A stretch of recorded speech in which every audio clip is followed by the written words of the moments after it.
Sachal news net work کی videos میں خوش آمدید۔ ناظرین، ویڈیو سے متعلق اپنی قیمتی رائے کا اظہار کمنٹ باکس میں ضرور کریں اور چینل کو سبسکرائب کریں۔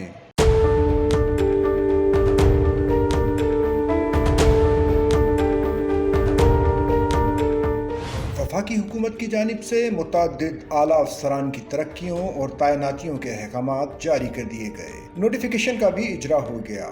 گریڈ 21 سے 22 میں ترقی پانے والے محکمہ پولیس کے آفیسر عمران یعقوب منہاس کو وزیر اعظم انسپیکشن کمیشن میں تعینات کر دیا گیا۔ عمران یعقوب منہاس اس سے قبل پولیس کے مختلف اعلیٰ عہدوں پر تعینات رہے اور ترقی کے وقت ایڈیشنل IG CTD سندھ تھے۔